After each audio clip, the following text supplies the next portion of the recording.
ثم أما بعد. It is such a pleasure to be here. Zallah khair.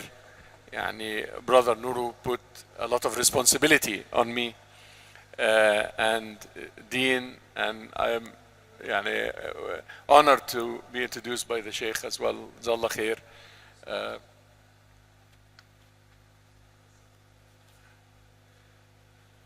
And subhanallah, honored in many ways, visiting Sheikh Ahmed and getting to listen to him, and him attending my humble lecture yesterday. I wish we had the time for me to greet each and every one of you personally and get to know you, because this is not a lecture, it's more training, more sharing thoughts at a level of beyond.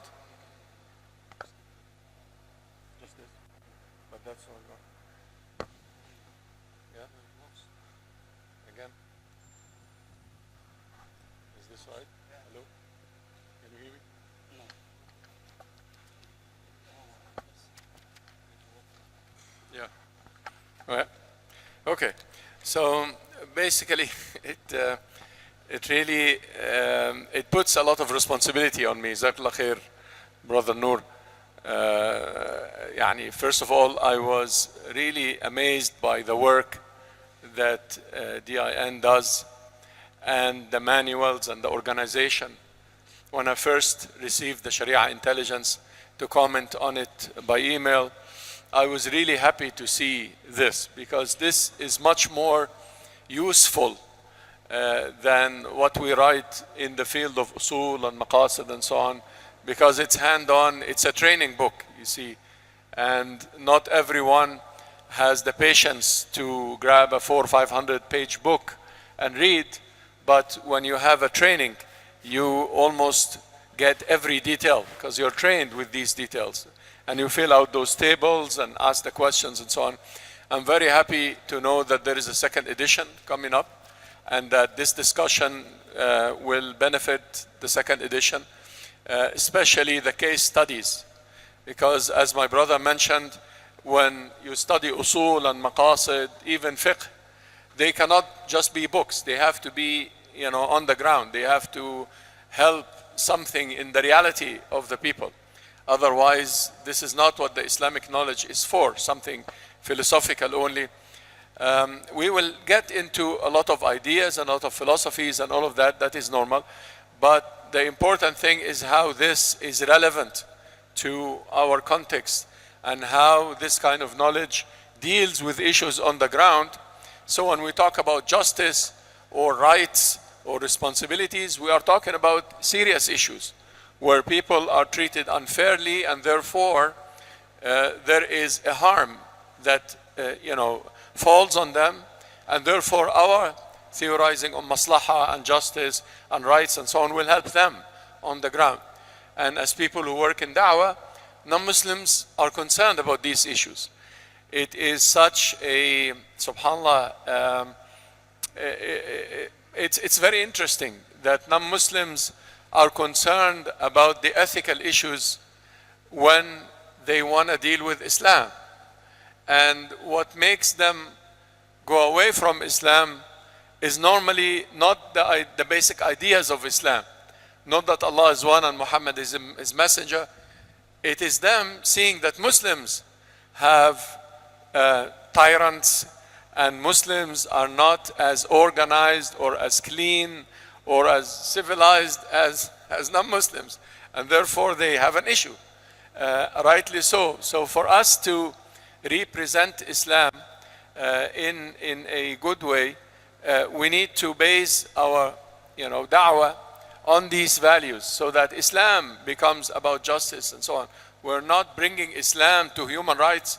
Islam supersedes human rights. Islam is more advanced in human rights than the charters of human rights. Now, I was asked a few questions for every session, which I will try to answer. I'm noticing that the first day are mostly theoretical questions. So what I will do to go beyond the Sharia intelligence is to give you some of the latest ideas in these fields, in the fields of usul and maqasid and so on, an outlook and an outline of these ideas. I'm noticing that tomorrow is full of practical questions. We're talking about marriage, family, etc., state, politics, economics, finance. So yes, we'll bring a few practical issues today, but tomorrow is going to be the hands-on questions and answers, fatwas kind of thing, as much as I know anyway. My brothers from Lagos know that I answer a good percentage of the questions with, I don't know, because if I haven't researched something. But I will share with you, inshallah, a number of issues from what I know in the issues of the second day. The first day are theoretical questions, but as I said, they are very important too because they have an implication. I will start with the last question. What makes an idea, field, industry, or subject Islamic? Because I think that's key here. We call so many things Islamic. I mentioned a few examples, a few days ago, but let me repeat some of the examples and go with you through some examples of Islamic. What is Islamic? And that is my entry point to Maqasid Shariah. Because Maqasid Shariah, I will define what I call here the paradigm in English. In Arabic or in Quranic language would be minhaj. The minhaj, the way, the methodology. The Maqasid will define the paradigm of defining what is Islamic. But so far, what is Islamic has been quite problematic. I happen to travel a lot, as my brother mentioned. Let me give you a few examples. I was in Southeast Asia, in one of the countries. I'll try not to mention particulars so that I don't offend anybody, if this is going to be taped. And we went to a hospital that's called the Islamic Hospital. Okay, so Islamic Hospital, I'm giving a lecture on Maqasid Shariah and so on. And then I started with the question, with the doctors and nurses who were brought to the room in the hospital. I told them, what do you mean by the Islamic hospital? And I didn't expect the question to be that difficult, because if you call yourself the Islamic hospital, you gotta know, Now, I received a number of answers that do not, to me, form an Islamic hospital. Number one answer was, here is a kit that we give to every patient who is admitted to the hospital. I opened the kit, there is a prayer mat, there is water, not even Zamzam, just water, and there is a sibha, and what was that again? And Surah Yasin, I think, or Ayat al-Kursi, a few verses from the Quran, and a nice bag and a perfume and musk, Now, I told them, okay, so the patient now is in an Islamic hospital because he or she has a mat and has musk and has a sibha to use. And what else? They said, well, we have a waqf of charity. I said, okay, now we're talking a bit more sense. And that charity, what does it do? They said they support emergency cases. I said, okay, for everybody? They said no, for nationals only, and under certain conditions, and so forth. A couple of the doctors started to talk about non-nationals from neighboring countries who came to the hospital and basically died because the waqf could not support them, because it's only for the nationals. And it's only under certain conditions, you cannot be covered this and that. I said, okay, what about the medicine? They said, well, the medicine, before we prescribe the medicine, we take a fatwa that the medicine is halal. I said, okay, now this is some sense in this. What do you mean by halal medicine? They said, well, the committee is focused on the ingredients and whether there is any pig, any khanzir, or any. I said, well, but if there is a pig, what is the percentage? I mean, They said, well, no, it's traces. It's like 0.01%. But there is this medicine that arrived recently. It's very helpful, but the committee decided that it's haram because of the traces of something from a pig. What was that again? An enzyme or something very small. So they said it's haram. So one of the doctors said, well, yeah, but this was very useful for the patient. The other said, no, but it was haram. So, and we are an Islamic hospital. I said, do you have any procedure for the care? I asked the nurses, men and women, do you have any process of dealing with patients based on Islam? They said, no, we just apply what we learned in the nursing school. Many of them are trained in the UK, etc. Okay. And do you have anything Islamic other than that? Well, they showed, some pictures and ayat, and I have a problem with this because I think there has to be an Islamic approach to medicine. Medicine or a hospital is not about giving me a prayer mat. I can pray anywhere. جُعِلَتْ لِيَ الصَّلَاةُ مَسْجِدًا وَطَهُورًا. And I don't like mosque. I could put something else. I like whatever. Or I don't have to do tasbih on my sibha. And 0.00% of pig in a medicine does not make it haram according to every scholar I know. I mean, these are traces. This is nothing. When you drink an orange juice, there is more alcohol in it than these traces of the pig in the thing that they explained. And there is a whole system of care for the patient and a whole system of Islamic ways of ruqya, etc. I mentioned the ruqya in this seminar, and they said, no, we apply, real medicine. And I said, ruqya is real medicine too. When the Prophet ﷺ taught us ruqya, that is Islamic medicine. And yes, there has to be somebody who does ruqya, right? Another example, I'm giving a few examples just to start on a light note, and then I'm going to revisit these examples and see perhaps how can we activate our knowledge of Maqasid Shariah and Usul al-Fiqh in making what is Islamic a reality. Again, another Southeast Asian country, they are very fascinated with the Islamic things. They took me from the airport, and the brother said, we're going to show you the first Islamic movie in history. I said, okay, Islamic movie, that is fantastic. How do you define an Islamic movie? They said, well, again, Sharia committee, brothers who are, going to give fatwa for that. And they decided a number of things. Number one, the movie does not have any women. So, women-free movie. Okay. And do you have any women characters in the movie? They said, no, actually, but there are brothers who appear in the movie. They put a hijab on, and the camera is put in the back, so it doesn't really show, And what else? They said there is no music. Oh, okay. And so, duf, or what do you use? They said, no, if you hear it, it's exactly like a guitar. But wallahi, brother, it's not a guitar.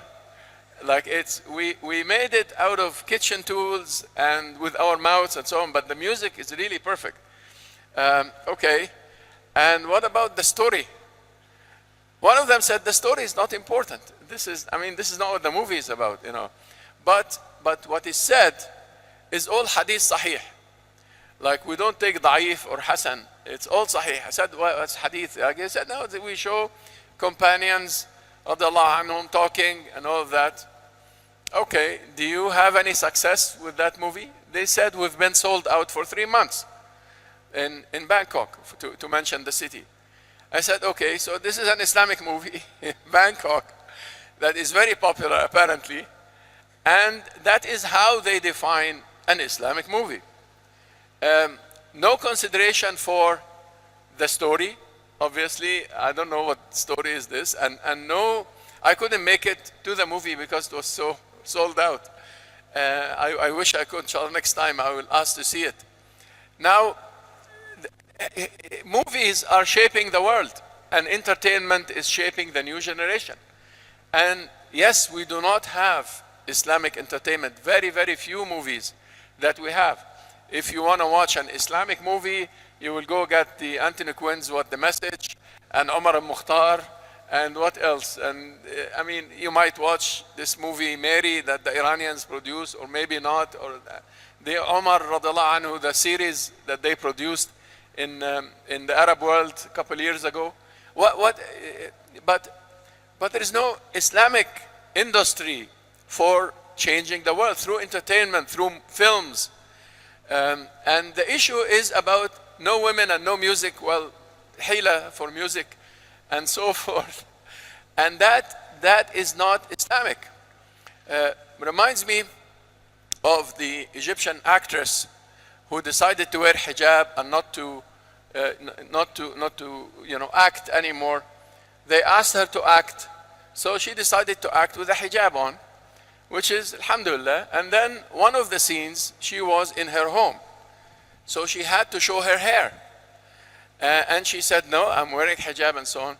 So what she ended up doing, she ended up putting a wig on top of the hijab, and saying that what is showing in that particular scene is not her hair, it's actually a wig on top of the hijab. So she made the world know that this is not right. It defeats the purpose, right? The Islamic Bank of Britain, when I was living in London, sent an advertisement on developing the Muslim community. Okay, development. I looked, and it said that 20 for 24. We'll give you £20,000, and in 2 years, you return it £24,000. And feel free to use this for your business, da da da da. I picked up the phone, I was very concerned. I called, and a sister answered. I told her, my name is so and so, I work in Islamic law and fiqh and so on, and I'm concerned about this. She said, no brother, it's halal. I said, how is 20 for 24 halal, sister? This is riba by definition. I teach Islamic law. When we teach riba, this is textbook riba. She said, no, we actually do tawarruq. Okay, for those who don't know, tawarruq is to buy a metal. It's for me, the bank is going to lend me some metal. She said, what was that? Zernik or something metal. I don't even know what the metal is, but I'm supposed to borrow that metal from the bank, and then the bank is going to buy it from me and give me £20,000. And then 2 years on, I'm going to give back, what is that? I'm going to give back the metal to them, and then buy it for 24,000, and then give it back because I borrowed it the first place. So tawarruq al-munazzam, for those who are into fiqh, they will know what I'm talking about, which unfortunately many of the majami' al-fiqhiyya, including the High Council in Saudi Arabia, others in Qatar, even though Sheikh al-Qaradawi changed his opinion about it recently, and so forth, that tawarruq is halal. Sheikh bin Baz has a famous fatwa on it. But that, I told her, well, sister, that is not going to develop the community because that is riba. She said, no, but there is a fatwa given by the Sharia committee. I said, but that's not Islamic banking anymore. That is, we're doing the same thing. Maybe if I go to HSBC, they give me a better deal. But I mean, why are we doing that? Now, the halal industry, I was also invited to be part of a halal committee in a slaughterhouse, chicken, like they slaughter chicken. And they wanted to slaughter, 5,000 chicken every day in that operation room. And they were not meeting the requirements of the Sharia. What I understand of slaughtering a chicken is that a chicken is not supposed to see the other chicken, right? All of them were hanging in that thing, looking at each other, scared, and so on. And they were shocking them and then slaughtering them. But it's not supposed to see the other animal as it is slaughtered. And then you say Bismillah and فَلْيُحِدَّ أَحَدَكُمْ شَفَرَتَهُ وَلْيُرْحِ ذَبِيحَتَهُ. And what they did over there, because the knife is so fast, nobody could cope with the slaughtering of the chicken. So they put Bismillah as a sound bite on the computer, And the computer was Bismillah, Bismillah, Bismillah, Bismillah, and it's being slaughtered.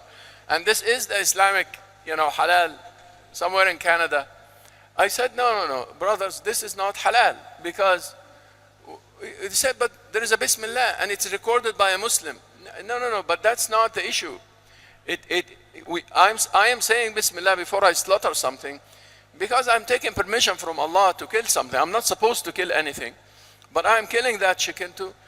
And the chicken is supposed to be not seeing the other chickens and so forth, let alone when you look how the chicken are fed. And they just make them grow in confines, and they cannot stand properly. They are just made in a very commercialized way, just fed anything that makes them big, and so on. All of this is non-Islamic.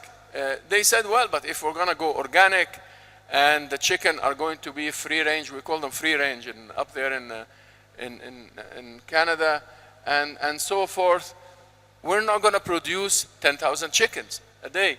I said, you don't have to produce 10,000 chickens a day.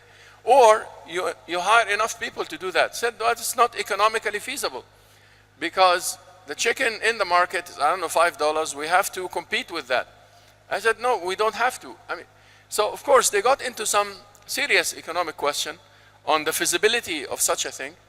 But what I know, I told them from my perspective, they wanted me to join some halal committee. I told them, no, I can't, haram. This is not a halal committee, it's a haram committee. Because the chicken are being tortured. We are having a systematic torture of a number of animals, and we're playing some, guy saying Bismillah on a tape in a computer that's standing in the room. That doesn't make anything halal. Or, if you don't say Bismillah and a Christian is slaughtering it, you can say Bismillah and eat, the Prophet said, sallallahu alayhi wasallam. But you can't say Bismillah on a tape, right? I can go on, and I have a number of examples, but I don't want to take your time, on the Islamic that is now part of our life. The Islamic Party, how the Islamic Party makes policy is good old capitalism, if it's a capitalist environment, good old socialist agendas, if it's a socialist environment. And there is no difference between the economic policy that is introduced by the Islamic Party and an economic policy of a monopolist and capitalist and tyrannical government. It's the same thing. I've seen this in the Arab world. And one of the brothers on a committee who made a program like that, without mentioning names, he said they made the program and then they added the Quran and Hadith after they made the program.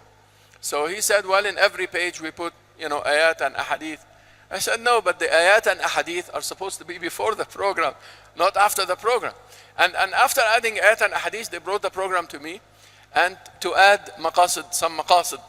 We like this maqasid business. So if you can add maqasid kida in every other page, I said, no, that's not how you do it. You actually start with the Quran and Sunnah, and then the maqasid, and then the political program, and the economic program, and so forth. It's not, and you can't have a policy by maintaining the status quo with some technocrat who don't know policy. They are all professors of engineering and medicine. A professor of surgery cannot be a minister of health unless he understands what he's doing, because that is politics or policy. That is different. An engineer who is brilliant, a chemical engineer or whatever, cannot be a minister or a prime minister or a president. He doesn't know politics. He doesn't do that. He didn't study government and organizations and institutions and policy. He doesn't know what he's talking about. And when it comes to Islamic political parties, it becomes very serious. This is not a halal chicken slaughterhouse. These are countries where you can have major problems and people dying by the thousands because you are making a policy that is not going to win you the support of the masses. And if you take a genuine Islamic approach, you might be, murdered too, but at least you did something, with the masses, etc. Islamic hotel that I once went in the Caribbean, where I entered the room and there were no windows, 4 walls and a door. And every room in the hotel was like that. A hotel in the Caribbean on the beach and no windows, because it's an Islamic hotel, you know. You're not supposed to look at the beach. Wallahi, this happened. So my point is, and many other stories that I have that I could entertain you with, but my point is, let's get into the business of what is Islamic. How can we live an Islamic way of life? Instead of these, all of these, you know, silly attempts of making something Islamic out of something that sometimes haram and sometimes looks Islamic, but is not Islamic in the core of it. Yes, there is a Bismillah running, but everything about that chicken farm was non-Islamic. What is Islamic about that?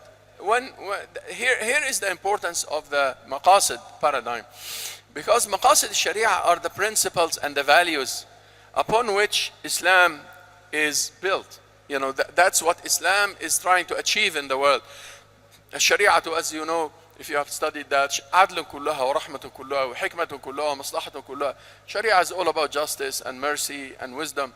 So Sharia is about mercy. That is why the chicken are dealt with in a certain way. That is why the poor who is going to borrow is made to borrow a qard hasan and return without a burden of paying usury, because it's not fair unless the person who's going to borrow him the money is going to invest and take part of the risk, and so forth. So Sharia in its details is aiming at achieving those values and principles in the reality of the people. And that is how we do Islamic politics and Islamic banking and Islamic hotels, for that matter, and so forth, so that when you do something, there is a purpose for it. Now, how can we do that? And what is the reference here? The reference is very important, to go back to the Quran and the Sunnah of Muhammad sallallahu alaihi wasallam. And this is not a Salafi call. The Salafi call is an apologetic call, is a call that goes back to the Quran and Sunnah to look for a justification for the reality on the ground, as is lived in I'm not talking about ibadat, I'm talking about real life, real issues, real questions. Ibadat, that's fine, we're all literals, we follow the Prophet sallallahu alaihi wasallam. Sallu kama ra'aytumuni usalli, khudhu anni manasikakum, follow me, copy me, right? I'm talking about al-muamalat, I'm talking about these kinds of issues, food, banks, hospitals, hotels, sports, all of these kinds of things. How can we do that from an Islamic perspective? Is to go from the Quran and Sunnah to the reality, not from the reality to the Quran and Sunnah. And that is one problem with a half understanding of Maqasid Shariah. A half understanding or an incomplete understanding of Maqasid Shariah is very dangerous, because people justify the reality via Maqasid Shariah. It becomes meanings that are open for everything. So in the name of justice and mercy and wisdom, preservation of life and intellect and so on, we justify anything under the sun. And we say that, well, yeah, the Quran is about justice and mercy and so on. So yeah, when we give a loan, we're doing mercy. But it is a loan with a riba, and riba is haram, and there is maqasid behind that. No, but there is wisdom and maslaha. Hifz al-mal is one of the things. Therefore, we have to really make sure that people accumulate wealth. But accumulating wealth in the Quran is haram. وَالَّذِينَ يَكْنِزُونَ الذَّهَبَ وَالْفِضَّةَ وَلَا ينفقون وَيْلٌ لِكُلِّ الَّذِي جَمَعَ مَالًا وَعَدَّدَهُ. Accumulating wealth without spending it is haram. No, but hifz al-mal is very important. And I've heard this enough to start to question, the work I do, and my brothers and sisters and all of you who work in this field and study Maqasid Shariah and add to it. started to question the validity of that. Yes, we want to go from the basis to the reality. The only way to do that is to refer to the Quran. And for the maqasid to be coming from the Quran to the reality. If I may, I'll show you this. This is something I am writing. So this is, very new. I don't have notes for that. I thought I would share with you so that I get your input. And inshallah, we learn together. Yeah. This is something in progress. But this is the way I plan for these things. There is an importance for the paradigm, which is where you're coming from. Your basic definitions of what is there in life is very important. When you have, for example, a capitalist paradigm on economic issues, a capitalist paradigm does not care much about the environment or the life of these chicken or how they feel or what they are fed. It doesn't consider them humans anyway, so they don't have rights.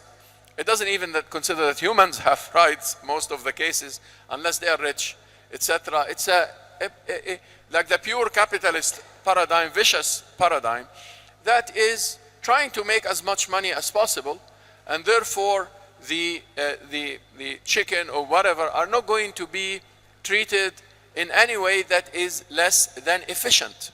Efficient means to have the biggest chicken with the least amount of food and the least amount of cost, whatever you feed them, etc. And to meet the customer needs. The customer wants the stamp halal. Okay, how can we get the stamp halal, ya Sheikh? Wallahi, say Bismillah. طيب, we can't say Bismillah, otherwise we cannot slaughter 10,000 chicken. Okay, well, you can repeat Bismillah. طيب, yallah. A paradigm that comes from a certain objective of trying to make as much profit as possible.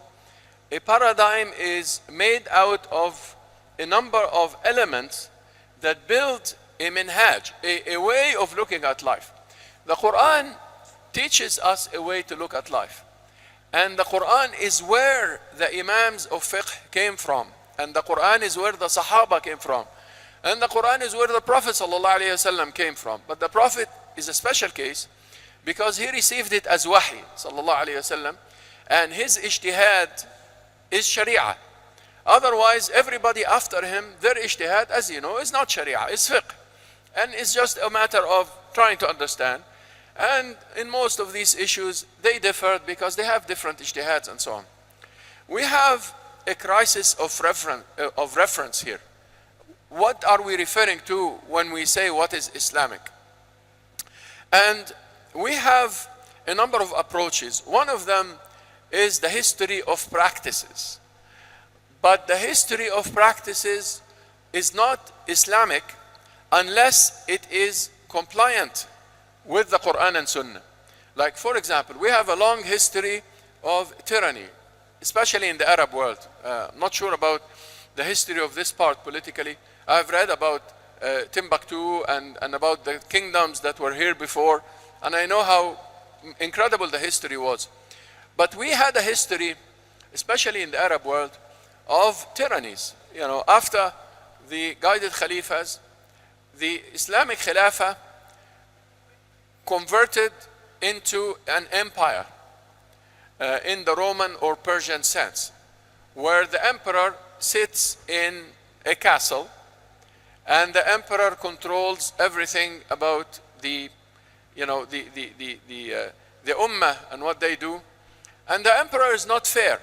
The emperor, if somebody says no, even from the Sahaba, the grandson of Muhammad sallallahu alaihi wasallam, he said no about some issues related to the money policy, related to how the emperor dealt with the Sahaba at the time, and he was killed, sallallahu alayhi wa radiyallahu anhu arda.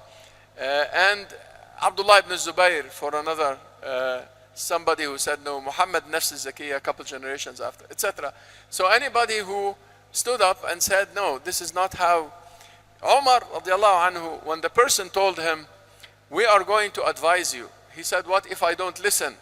The man told him, I'll get my sword out and make you listen. Umar said, Alhamdulillah, الذي جعل في أمة محمد من يقاوم السيف. Alhamdulillah that we have somebody who's ready to get his sword out to correct the Khalifa. That's Umar. But those who came after were not 100 steps before that. The guy is gone before he says anything or does anything, right? So we have a history of practice in that. You can't say that, well, killing people who are opposition or advisors, and especially if they're scholars and they are people who are saying, this is haram and this is halal. Because in the Khilafah we used to do that. The history is not an evidence.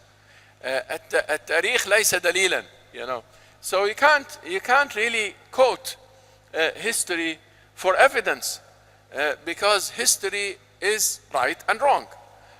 How do we judge it's right and wrong? By looking again at the references of Islam, at the Quran and Sunnah.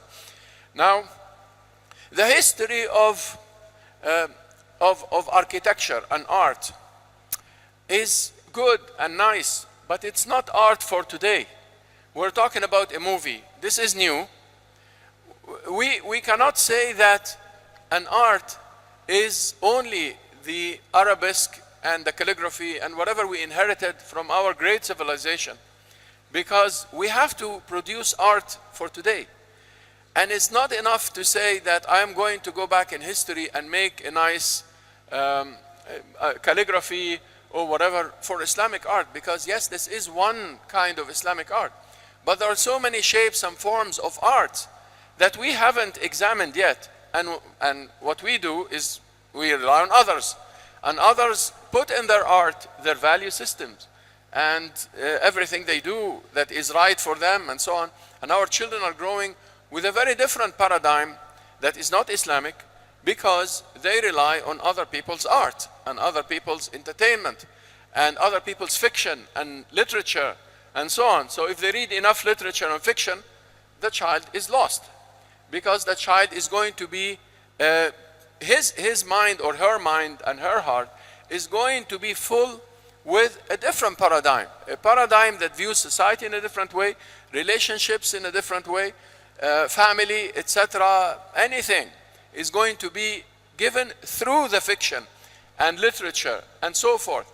And it's not enough to go back to our literature and our poetry and so on and say that this is interesting enough for the young children to grow and be Islamic in that sense, because most of them will find it boring. As a kid, I memorized these poetry by the Al-Jahiliyyah and Islam and Al-Asr al-Abbasi.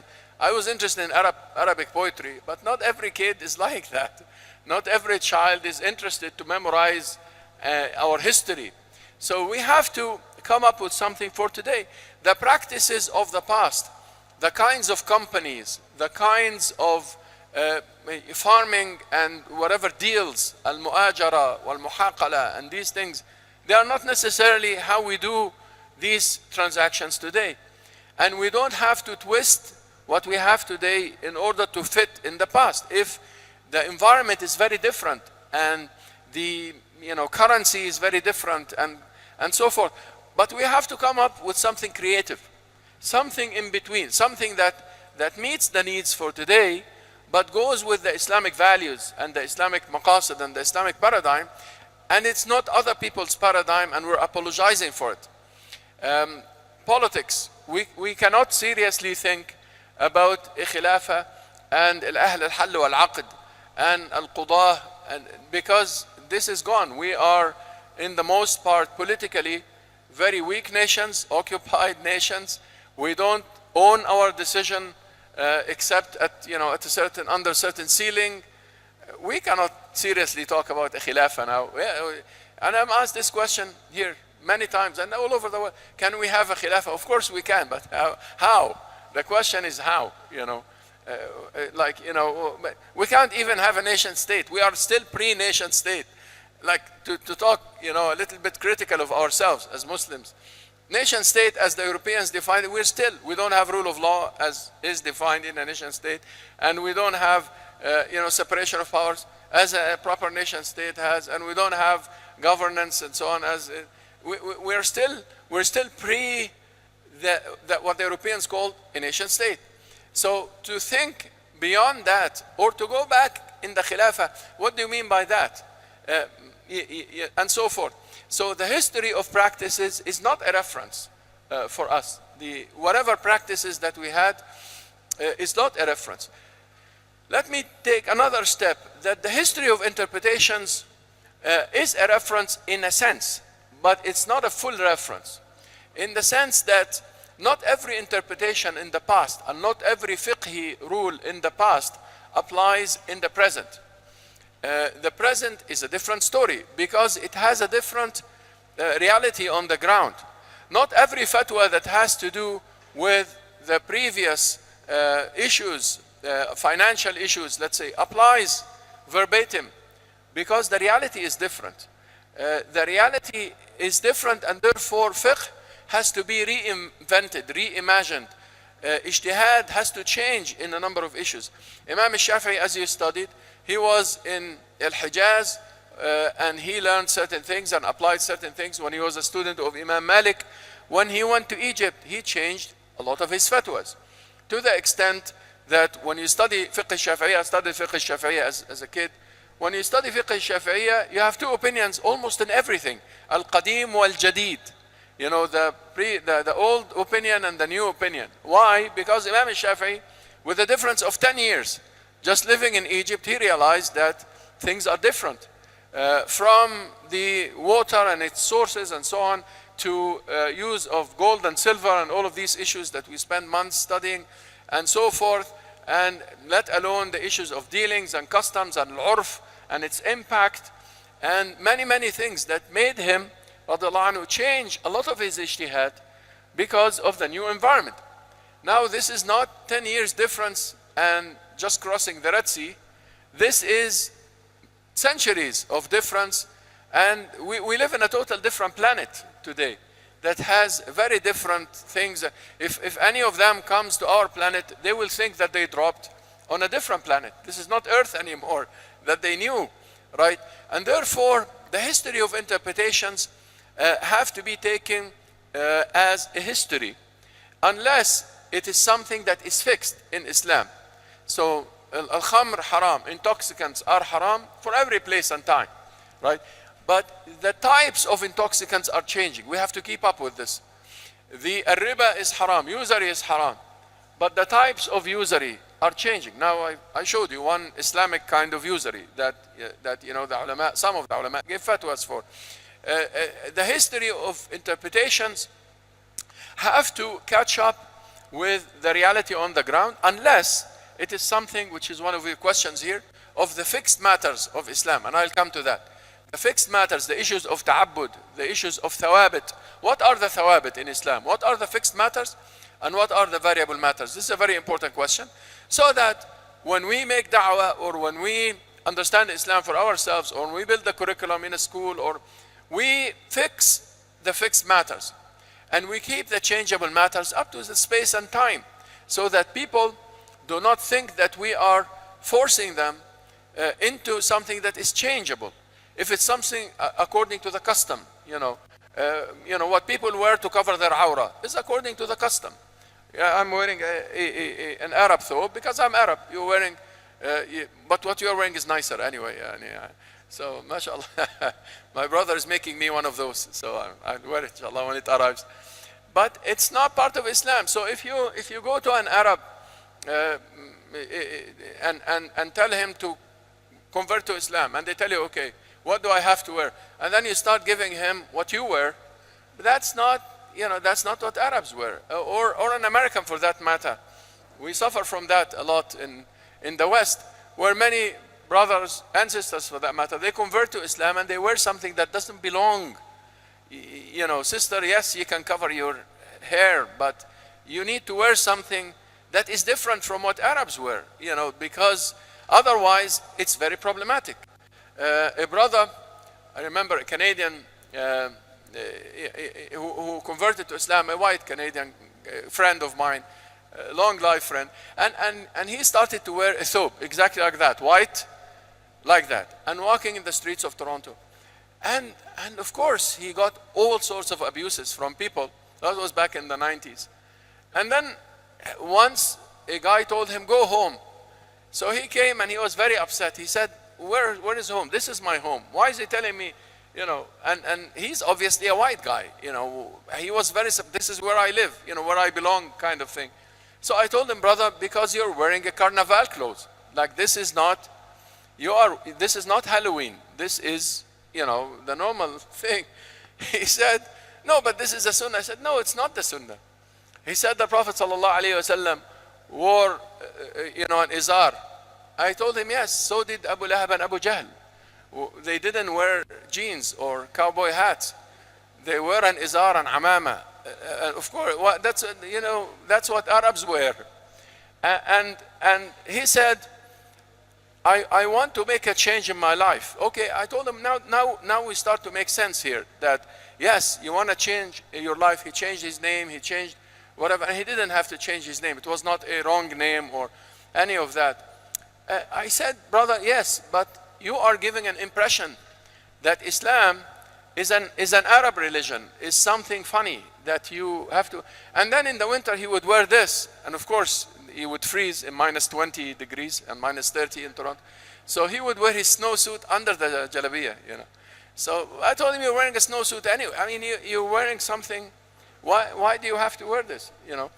And so forth. So basically, what I'm saying is that the history of interpretations and the culture that came with it, in many cases, are not relevant in every place and time. And especially in today's time and in today's place, and you could give a very wrong message if you wear something wrong. Don't get me wrong, I'm not saying don't wear what you are wearing. In fact, if what you are wearing means to be a Muslim, proud of being Muslim, this is good. Don't wear jeans and a cowboy hat, because you will now making yourself, for example, American, and you're not American. You know, you are Nigerian from here, and that's what you wear as somebody who comes from here. But you can't ask the American to do that. If he's from Texas and that's what they wear, these jeans and cowboy hat, just to make sure that he or she covers the aura properly. But otherwise, they wear what they wear, and they live what they live, and they eat what they eat, and so forth. But nothing haram. You see, now Islam is now separated from the culture. Not that the culture is bad. The culture is relative, and it has to remain relative. Otherwise, we're giving Islam a bad name. We're making da'wah in a wrong way. And there are so many things that, because I live in the West, there are so many things in Islam that when you relieve the other person, when you tell them, no, Muslims do that, but you don't have to do that here in England or in whatever, Germany, people feel relieved. People feel, oh, okay, so I don't have to change my name, I don't have to wear funny clothes. Women understand very well if they have to cover their hair and cover, because this is universal. But if you don't put a certain pattern for them, just let them, you know, the Western civilization and every Chinese, everybody know that, every civilization knows that how to cover and how to be modest for women. And women covered their hairs in every civilization until 100 years ago, when Europe changed and so forth. So it's not new. But what is new is to force a certain custom, and especially if it is a custom that is very, very strange. I grew up in Egypt. The customs of Arabia, of the Bedouins of the desert, is very strange to us. I'm originally from Mecca anyway, but even in Mecca, the Hijazis don't have the culture of the Najdis or the Bedouins of Arabia. The Bedouins of Arabia developed a certain fiqh. That is fine. That is their fiqh. But their colors and their food doesn't have to be eaten by everybody and worn by everybody. We don't have to. This is one form of Islam, one manifestation of Islam. Women wear black, men wear white. Only, that's it. This is how the society is defined. You can wear other colors and other things, and so forth. So, history of interpretations is very important. We have a crisis of reference, because when we try to deal with the reality, we do what we call legal tricks, or hiyal. You studied something about the hiyal. You say Bismillah, but on a tape that is running very, very fast. This is not genuine. This is a hila. You do riba, but you call it sale. I am selling you a piece, you're selling me this, and then I'm selling you back. So two sales in one. That is riba. Whether you call it sale or not. وَحَلَّ اللَّهُ الْبَيْعَ وَحَرَّمَ الرِّبَى. Allah, we can't play tricks with Allah subhanahu wa ta'ala. He knows everything. We play tricks. We believe that music is haram, but we're going to make sounds with our mouths so that it sounds the same, but it's not the haram thing. It's not the ala, you know. And this kind of thing. That legal tricks is a sign of a crisis of fiqh today, because fiqh cannot cope with the changes, and people of half a sound mind cannot really copy from the past. So what they do is to deal with the reality of the present without the full sound mind, which is, what is the purpose of what I'm doing? And how can I meet the purpose with the contemporary ways and the current utensils and the current technology and the current what we are doing? One of your questions here, we might answer it as well, is when the Prophet ﷺ said, أنتم أعلم بشؤون دنياكم مني. When he said that, ﷺ, he doesn't mean that we do everything in dunya according to our whims. He is talking about purely technical issues. You see, what are the two stories of this? One story is the story of ta'bir al-nakhl. You know, the pollination of male and female palm trees. You have palm trees here, you might be familiar with that. He was from Mecca, never seen palm trees like that. They told him, well, we pollinate the male and female. لا أظن أن هذا يصلح. Let Allah create whomever, you know, you don't have to pollinate, you know. He doesn't understand that. He's not a farmer, sallallahu alayhi wasallam. He was a shepherd. He understands very well everything has to do with shepherdhood. Now, this didn't work. He told them, أنتم أعلم بشؤون دنياكم, because this is a technical issue. If they had burnt the tree, for example, no, he would say it's haram. If they had cut the tree, and he did, sallallahu alayhi wasallam, when somebody cut a big tree without a reason, the Prophet ﷺ said, Allah will punish him with fire. This is deen, this is not technology. You see, to differentiate between agricultural issues that are technical and agricultural issues that are ethical or value-laden. And yes, every technology has a value behind it. Nothing is value-free. A pen or a car or a computer is not value-free. But some values are compatible with Islam and some values are not. It's nothing wrong to take other people's technologies. If this pollinating the male and female of the trees is, yes, it is a technology, it doesn't contradict with the Islamic values. He thought, sallallahu alayhi wasallam, that it wouldn't work because he's not a technical person in that. Al-Ghila, another hadith in which he, sallallahu alayhi wasallam, the Arabs before Islam or until his time used to believe that if a mother gets pregnant while she's breastfeeding, then the new child is going to be deformed or blind or something like that. They thought that a woman while breastfeeding is not supposed to get pregnant, and therefore men stayed away from women during that time. Al-Ghila, they call it Al-Ghila. So he, sallallahu alayhi wasallam, said in the hadith al-Muwatta, كدت أنهى عن الغيلة. I almost forbade you from Al-Ghila, from impregnating women while they are breastfeeding. And then look at what he said. فنظرت إلى الروم وفارس. I looked at the Romans and the Persians. فوجدتهم يغيلون ولا يضر أولادهم شيئا. I found that the Romans and Persians are doing it and nothing happened to them. So I decided that it's okay. Now you can see that this is شؤون دنياكم. This is a purely medical, technical issue, not like the Islamic hospital. It's not a policy issue or an Islamic approach, because he, sallallahu alayhi wasallam, took an Islamic approach to medicine from ruqya and from many other things, and tawakkul and many other things that he, sallallahu alayhi wasallam, tadawa wa la tatadawa biharam. You know, take medicine, but do not take something haram. We're not really talking about 0.00%.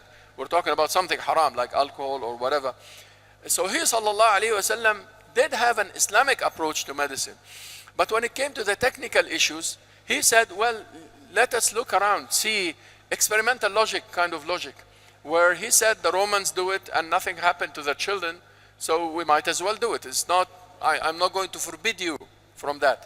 So he, sallallahu alayhi wasallam, would forbid the companions sometimes about something that is harmful to them from what he can see, sallallahu alayhi wasallam. Technical issues. But beyond the technical issues, we have to take an Islamic approach. And we will talk about, is Islamic possible? Some people say, why do we need to take an Islamic approach, أخي? يعني خلاص, إحنا we pray and we do Hajj and we fast, but economics is not Islamic or non-Islamic, and arts and this, like, so they, with all due respect, they Christianize Islam. Like they say that Islam is in the church only, kind of thing. So you are in the masjid, you pray, you are fine. But outside the masjid, Christians do not go and ask the church. Well, unless they feel something is ethical and so on.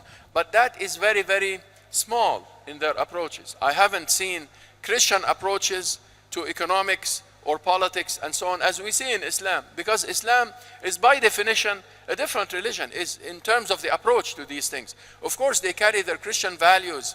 When they are a politician, he is a politician, but he is Christian. So according to his Christian values, he is doing good things. But the whole theory of government is not Christian. It's just, you know, Machiavelli, Hobbes, these guys, they didn't come from a Christian perspective. Or perhaps they did, but it's not really, you don't see it when you read Machiavelli or Hobbes, right? And so forth. So what I'm saying is that, is Islamic possible? Of course, it's actually required. Islamic is required on Muslims, and we cannot really do things superficially as it is done so far. Otherwise, we are not going to advance the cause of Allah subhanahu wa ta'ala to start with, and the cause of Islam and Muslims. We will continue to be colonized, but in a new way. Colonized intellectually, the intellectual colonization, الاستعمار الفكري or الغزو الفكري. There is an intellectual colonization that we are going through these days because we are not going beyond the small issues and the legal tricks and so on, and we apply to our lives a different paradigm. And even when the Islamic Party does politics, it does politics in the same old Machiavellian, opportunist, pragmatic way. And it's nothing new. And when the Islamic investment company is going to do Islamic investment, it's the same old capitalist, monopolist, etc. way. And when the Islamic, movie is going to be done, it's either a movie that has no difference from the movie industry because they want to sell, and you open the TV and there is no difference. You don't even know these are Muslims, the Muslims, where are they coming from? Or they do it in a very silly way to appeal to the masses. Politics too. They do politics, Islamic politics, not coming from an Islamic political theory. No, they do the same old Machiavellian pragmatic kind of thing. And then with the masses, they say that, the minister, saw the prophet in a dream and he told him do this and that, and they appeal to the mob, right? Similar to the Islamic movie that is also appealing to the mob. That people don't understand what Islamic means, and if somebody with a beard long enough and has a few titles before his name and all of that, and they give them some Islamic thing, they think it's Islamic. But it's not. It takes them away from the purposes of the Islamic political system, from the purposes of the Islamic farming and chicken and animal dealing system, the purposes of the economic system, and so forth. And it becomes very difficult. We have a crisis of reference, and we have a crisis of tyranny in all of its forms. The Quran taught us about tyranny, al-istikbar or al-istibdad. Istakbara, kabura is somebody who is growing. Istakbara imagines that he is grown, but he is not. You see, kataba, to write, but istaktaba is to ask for things to be written. You didn't write yet, you are just asking. So istakbar, istikbar, istibdad. فرعون استكبر هو وجنوده في الأرض وظنوا أنهم إلينا لا يرجعون. Fir'aun raised himself in the land and made himself big. By what? By dividing his people. إن فرعون علا في الأرض وجعل أهلها شيعا. Pharaoh raised himself in the land by fragmenting his people, by dividing his people. We have a political tyranny problem because we are divided. we are divided. People who are unfair or are tyrants of the time, they rise when they divide the people. And it's normal to be divided into tribes and political parties and political whatever inclinations. But what is not normal is for these parties to fight and to argue. We have a tyranny problem on the political level that is causing a lot of compromising of the ummah's potential to be a successful ummah. And the political tyranny has mechanisms that the Quran had detailed brilliantly. Fir'aun is an example that the Quran dealt with. Fir'aun, وَأَرْسَلَ فِرْعَوْنُ فِي الْمَدَائِنِ حَاشِرِينَ. Fir'aun sent the hashirin are the callers. You know, the callers from the old days. They hold something and they make a sound so everybody comes. These callers were the media of the time. And the tyranny of the past was built on these people. وَأَرْسَلَ فِرْعَوْنُ أو فأرسل فرعون في المدائن حاشرين إن هؤلاء لشرذمة قليلون. The children of Israel are a small, this is a small fringe group. وإنهم لنا لغائظون. And Pharaoh is really angry and everybody is really upset. So they make people angry and upset and there is no reason. وإنا لجميع حاذرون. And everybody has to be careful because there is going to be bombs everywhere and it's going to be this and so forth. And they are driving us out of our homes, the Pharaoh said.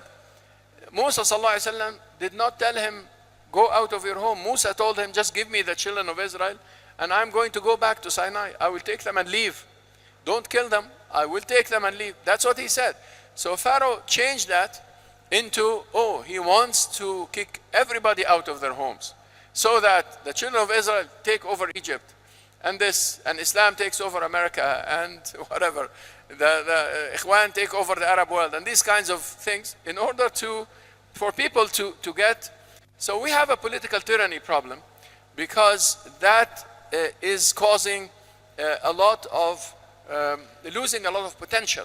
And we have an economic tyranny problem, and that is actually, and again, the political tyranny is East and West. And economic tyranny is East and West. In fact, West even more than East.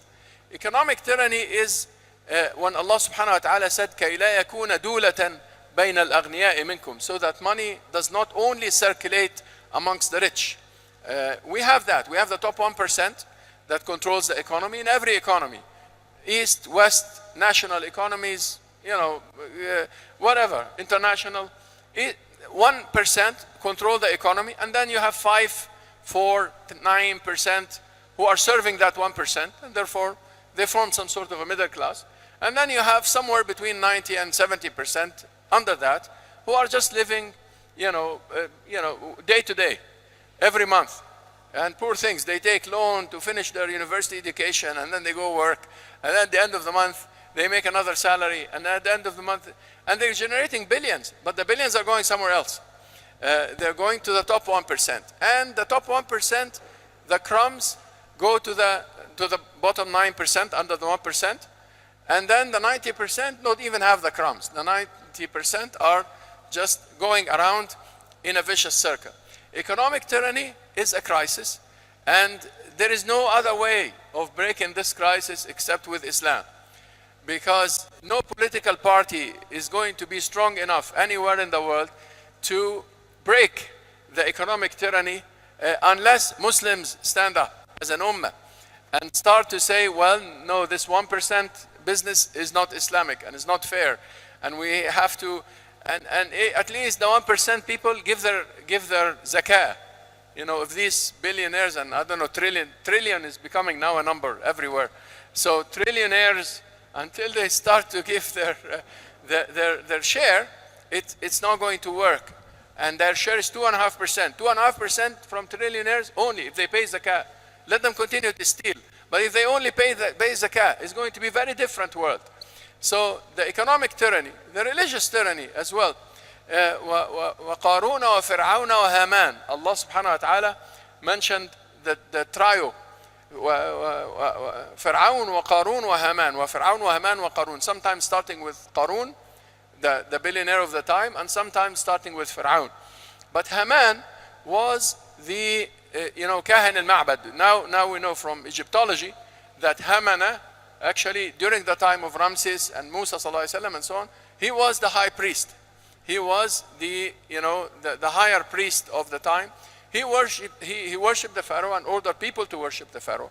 And therefore, religious tyranny. We as Muslims, alhamdulillah, we don't worship politicians and we don't worship scholars, but we have a lot of tyranny that is going on in many religious institutions in which people are not free to make ijtihad as scholars of the past did. People are not free to express their Islamic opinions and so on. And there are so many lines are put in order for the ummah not to have a new ijtihad, because some people monopolize the religious circles, the Islamic circles. Even though in Islam we don't have a church, we don't have a pope, we don't have an authority from God for anybody. Any kid could learn the Quran, learn fiqh, becomes a teenager, becomes a scholar. Imam Shafi'i as a teenager was a scholar, and people come for him for fatwa. And then old enough with the journey with Islam becomes a alim. And when people accept that alim, he becomes alim. This is it. It's not a particular hat he puts on, even though there are, of course, traditions for different universities and so on, different kind of clothing. It's not a particular certificate of PhD or whatever, even though this is a good training, of course. When you do a doctorate, you do research at a high level, when you do a master's, you write a good piece of thing, and so forth. Yes, but it is not a political structure. Islam does not have a political structure of ulama. Al-ulama could be somebody in a tent out in the desert, very simple person, but could be one of the greatest ulama of the ummah, or a simple farmer, but he is a great alim, and so forth, right? So religious tyranny is a culture that is not only at the top levels of the structures in our ummah, but it is all over the place. We're suffering from tyranny on a family level, great time, and we're suffering from tyranny in many institutions and in many ways. And tyranny is different from bureaucracy. You could be bureaucratic in the hierarchical sense, and you don't make decisions unless you go to your boss, kind of thing. Bureaucracy has its advantages and it works. But tyranny is for the boss, not just to make decisions, but to be unfair and to be oppressive and not to give his subordinates their rights, their salary, or their due respect. That becomes different. You see, so differentiate here, please, between what I mean by tyranny or istikbar or istibdad and, bureaucracy-like organizations, which are most of our organizations. And that is probably a good way, not try to minimize mistakes, try to control time and resources, and so forth. In most of the cases, we are not ready as organizations to get into what they call the network organizations, the distributed agent, cooperative agents kind of structure. So we're not sometimes ready for that. So we go with the bureaucracy in order to control the resources. This is not tyranny. Tyranny is injustice, is oppression, is the Pharaoh style, the Haman style, and the Qarun style. Now, we have a crisis of fiqh, because what is fiqh has been made very small. But fiqh is supposed to be for every area of life. Fiqh so far is only a few ibadat. The ibadat, of course, is fiqh, and a few muamalat, family questions, etc. I've received many questions in this country, and I receive questions all the time. And most of the questions are not in the areas of life. They are in very small issues. Sometimes they don't even have to be asked. I mean, wallahi, sometimes, like the other day, a question, a brother, the masjid, he's in, I guess, Riyadh, was it Riyadh? The masjid is somewhere and he has to take the car, but his wife has to do, can I take the car to go to the masjid? I told him, Akhi, wallahi, I don't know. And this is not a question you ask a scholar. I didn't wish to ignore the question because I thought that this is an opportunity to reply to the brother, teach him something. I told him, ask the scholars about what's haram and halal. Don't ask me to take your car or your wife takes the car. I don't care about, I don't know. This is not an Islamic issue. This is not my area. You guys sit together and see what, and I tried to advise him what to ask and what not to ask. The art of what to ask is something that is missing in fiqh so far, and therefore we ask the wrong questions. You know, I'm asked so many times these days everywhere in the Muslim world about how long your pants should be and so forth. I said, well, you're not supposed to have long pants if you are going to do this out of show off. The hadith said that. No, but I don't do it out of show off, but my pants is long. Well, that's exactly what Abu Bakr radiallahu anhu told the Prophet in the same hadith. I mean, read the hadith. He told him, ولكني قال إنك لا تفعله خيلاء. You are not doing this out of show off or pride, then you can do it. I mean, this is the hadith. Why is it an issue? I have no idea. Like, why as an ummah, everywhere, East and West Africa, Southeast Asia, and in Europe, European kids, instead of representing Islam properly with the crazy attack on it and so forth, they are busy how long their pants should be. And nobody, you know, this is very culturally specific. I mean, Arabs used to have, you know, a long robe is a matter of being rich, because otherwise you would have a small thing. You know, cloth was not made on mass scale before. It was very expensive. So if you have a long robe, you know these, I don't know, movies or whatever, the king coming with a long robe, and يَجُرُّ إِزَارَهُ. He's somebody who is pulling his long robe behind him, kind of thing. So that is what the Prophet ﷺ talked about. This is not about pants in a suit or whatever. This is not, it's not the issue. It's not a ibadah. Why? I mean, what is that? So my point is that the fiqh has been reduced and Islam has become very small because fiqh is defined in a very partial way, very partialistic way. And our questions are most of our public questions, not us, inshallah. Most of our public questions are very small questions that cover a very small part of Islam. The rest of Islam, nobody is asking about, nobody cares about, kind of thing. We are just concerned about a few things that are non-questions to start with. All of these issues anyway. So there is a crisis of fiqh. Why fiqh? What is the role of fiqh? What is fiqh? Fiqh is supposed to be the understanding of the whole book and sunnah, the whole source, and applying it in real life. Fiqh is the application. And fiqh is two kinds of fiqh. Fiqh al-jawarih wa fiqh al-qalb. Fiqh has two sides of it. The fiqh of the body and the fiqh of the heart. And you cannot really have fiqh reduced to only the fiqh of the body, because the fiqh of the heart is very important too. And therefore, people who write in tasawwuf, which is one of the branches of knowledge in Islam, at-tasawwuf is fiqh al-qalb, is the fiqh of the heart. Why is it called fiqh? Yes, because it has halal and haram and wajib. There are things that we do with our heart that is haram. You know, al-kufr, aslan, to start with, wal-hasad, wal-hiqd. And there are so many things, envy, etc., hatred, كده, احتقار الناس. When you look down at somebody, it's not your eye that is looking down, it's your heart, you see. And there are things in the heart that are wajibat, from al-iman to al-dhikr. Al-dhikr is not about the tongue, it's about the heart, etc., etc. So there is fiqh has been reduced only to the practical part. العلم بالأحكام العملية من أدلتها التفصيلية. That is the definition of fiqh. But no, it should be العملية والقلبية. Because yes, there is a practical fiqh and there is a heart fiqh. And there are issues. We left the heart fiqh to التصوف. والتصوف is great, is doing a great job. But most of the mutasawwifa are not fuqaha.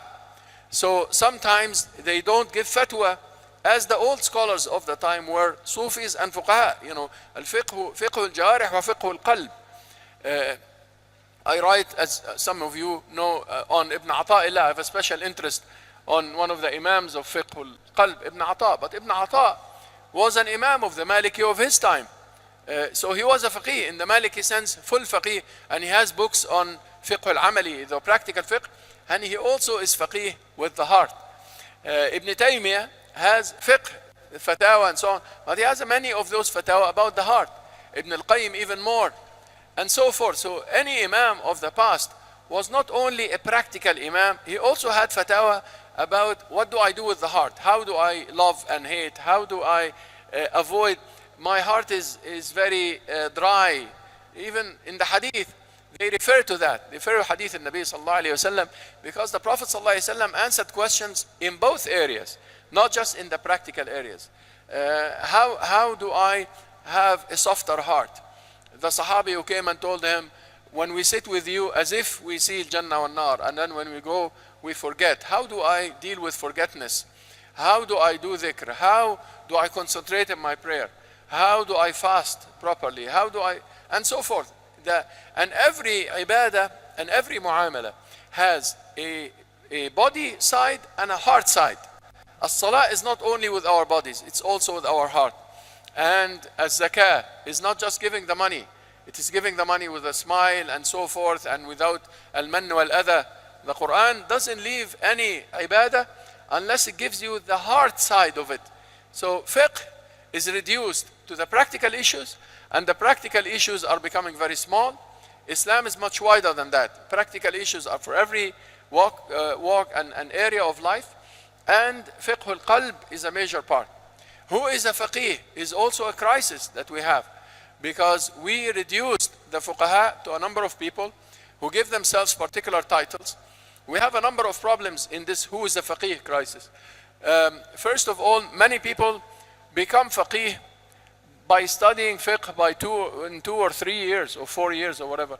Get a scholarship somewhere and then study fiqh and come back, and he is mufti or Maulana or Sheikh or whatever, Imam, whatever. In the West you call them Imam, in the India part Maulana and Mufti. And you look at the Mufti, he's a kid. Well, a Mufti could be a child, but then when you deal with that Mufti, and I've seen this, you find that that Mufti doesn't know much, studied Islam for 3 or 4 years. You cannot be a Mufti if you study for 3 or 4 years. You have to have a journey, and a journey is serious. And yes, every Muslim, if they study, they could give fatwa on a certain level, yes. But if you want to call yourself a Mufti or a Maulana, you know, Hujjat al-Islam, these kind of big things, you cannot just study for a few years. You have to have a journey, 20 years, 30 years, and then you start to deal with the public issues and tell people what to do, and this kind of thing. Who is a faqih? And who is a faqih doesn't include any women, which is a major problem that we have. In our civilization, when we had women scholars, we were fine, scholarship-wise. But now, very, very few women are scholars. Actually, I'm a member of number of fiqh councils. None of them had women members. Because of the brothers, they don't vote them in, of course. But also, we have very, very few sisters. And sisters, when they study fiqh, unfortunately, they are forced to toe the line and to go with the mainstream and not give their new opinions.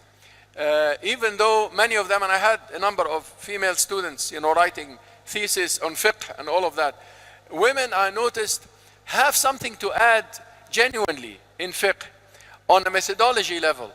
And we men, except very few supervisors and sheikhs and so forth, force them to go by the frameworks that we created and we insist on. Even though they do have something to add. Every female student that I supervised who wrote thesis in fiqh or worked on fatawa and so on had something very interesting to add from a different angle. The angle of a mother, the angle of a wife, the angle of a daughter. These are very important angles. When you deal with family issues, the angle of the mother is very important. You cannot deal with custody issues and it's only males who think about that. Because the mother knows the custody better. That's why Allah gave her priority. Not because women are better than men or any of that, but because she knows better the issues of custody. So when we sit in a majma' fiqhi and deal with custody, and there is no woman who is telling us, or we give a fatwa on hijab and so on, we give a fatwa in the European Council for Fatwa, of which I'm a member, on hijab in France, when the French government decided that women are going to take off their hijab or whatever in order to be in public schools and public places. Every other European woman that I asked was against it, including our sisters who were like well grounded in the Sharia. They said, you guys opened us to a lot of difficulty because you showed the French government as the European Council for Fatwa that yes, it's possible. We can make a law and the ulama is going to say it's darura, it's a necessity, right? Instead of you supporting us and saying that this is an obligation and we don't agree to it and we're going to take our kids out of the schools and make a private parallel sector for education and resist. Every European sister, especially the converts who know their countries, French, or whether French originally or French Arab, but French, they know the country. When I went to France, I was surprised that, well, it seems that we were wrong, because sisters know that in this kind of thing, yes, we could find a dalil that it's darura, and then we gave a fatwa that a girl should take off her hijab as she enters the school, and then as she goes out, she puts it back. And we consider this to be darura, just because an extreme government is taking secularism to a way that is unacceptable by its own people, right? But if you appeal to the European mentality, if you are a proper faqih and you ask the sisters what they think, and they give you that kind of feedback, that's why we have a meeting a couple months from now, inshallah, in Istanbul. And one session is about revising all the old fatwa. I will bring this to the revision of that fatwa. We are not going to do darura anymore when a government is extreme with Muslims. Because today they remove the hijab, the next day they have to drink when it's lunchtime at school. The next day they are going to make sure that on the beach, this kind of thing, the next day, and they're going to control in the tyrannical political tyranny, but the other side of the coin, the tyranny of the democracy, or the tyranny just because you have a majority vote. And now we are going into an era where you're going to have many extreme governments. After what happened in America, you might have this in France. What are we going to do? We're going to give fatwa for darura. My point is that sisters are very capable of assessing the harm and benefit when it comes to their issues. And who is a faqih is not only man. Imam Bukhari, one of the questions here, I don't know whether the voice of the woman is awra. And my answer is, what are we going to do with the hadith that were narrated by women to men who are not their relatives? You know, the Imam Bukhari had 20 shaykha, 20 female teachers. We're going to go to Bukhari and cut these off because this was haram when he was taking the riwayah, or what is going on? Where is this coming from? Allahu Akbar. The voice of the woman is awra. Fine, the Bedouins in Arabia could give fatwa to that, but that's not the ummah of Muhammad. I thought that this is only for them. So my point is that no, that is unacceptable. So who is the faqih is very important. We have, when do I stop? 11:30, or do we take some comments? 11 and then sure. I'll continue quickly with the crises here, so we're not really only stuck on crises when we come back, inshallah. Okay, so crisis of Islamic thought is multidimensional. One of them is separating thought and law. We think that there is something called fiqh and something called fikr, but it's all fiqh and it's all fikr. When we deal with a Jasser Auda, for example, political theory from an Islamic perspective, that is fiqh too. This is not just talk. Why am I saying this? Because we ended up with thought that is very fluffy. It doesn't require us to do things. It doesn't, thought that doesn't say any wajib or haram or makruh or mandub and so forth. When we deal with Islamic thought, we are dealing with very general talk that does not tell us what are we required to do. Even though when we deal with issues of economics or environment or politics and so on, there are requirements and there are prohibitions and there is halal and haram and makruh and mubah and mandub. But we kind of separated the Islamic knowledge between fiqh and fikr in that sense. And we made fikr deal with the contemporary issues, but without ahkam shar'iyya. And the ahkam shar'iyya became only in a very narrow area. And then when we tried to do Islamic thought, we had a number of attempts. Islamization of knowledge, for example, as an attempt. It's still in the making and it's still being restructured. But so far it has a number of critiques that are very strong, that the school of the Islamization of knowledge couldn't go beyond. And we can talk more about that as we go.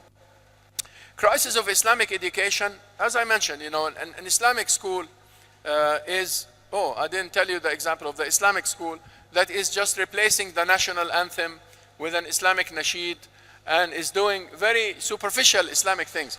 I was very glad when I asked my brother in the morning about the school, how Islamic is the school.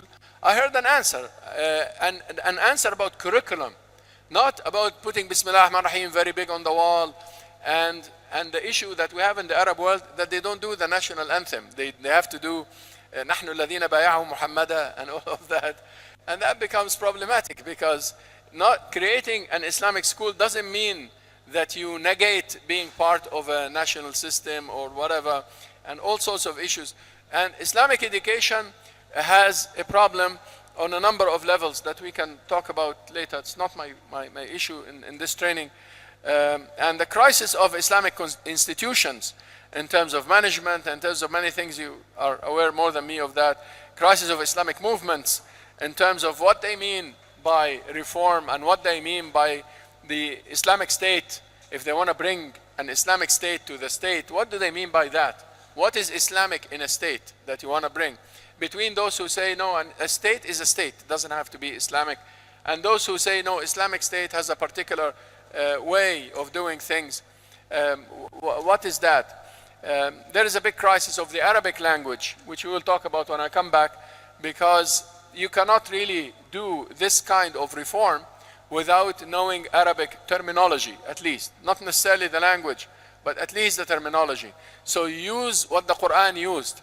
If you don't use what the Quran used, you will be captived by a different paradigm without referring to the Islamic concepts. But to be Islamic is to be Arabic, at least in your concepts. And I'm saying this not because I'm Arab. Arabs are the least in terms of the care about the Arabic language and all of that. Arabs betrayed the Arabic language in a major way and didn't serve the language enough. They didn't teach the language to the world. Germans and Japanese and Chinese teach American kids how to speak Chinese and Japanese, and African people know how to speak Chinese now, but they don't know how to speak Arabic, because Arabs are spending their money on their politics much more than on the deen of Allah subhanahu wa ta'ala. So the Arabic language, the Arabic terminology, and so on. So we ended up, and I'll end here, with what we can call a civilizational crisis in Islam. And in order for the Islamic civilization not to have a clash or any of that, we don't believe in the clash of civilization theory. We believe in a contribution of a civilization. We want the Islamic civilization to contribute to humanity, not to clash with the rest of humanity, east or west. It's not our issue here, but we are concerned about the Islamic civilization in that sense, because the Islamic civilization is where Islam is manifested in every area and field of knowledge and field of application, every institution. That's how Islam could be relived. So this is the crisis of paradigm. Perhaps when we come back, we touch on a few other points. And inshallah, we touch on how Maqasid Shariah could help reshaping the Islamic paradigm by going back to the Quran and the Sunnah of Muhammad sallallahu alayhi wa sallam. أقول قولي هذا وأستغفر الله لي ولكم بارك الله فيكم نفع الله بكم. And inshallah we have a little while for question and answer, or we are done for this session.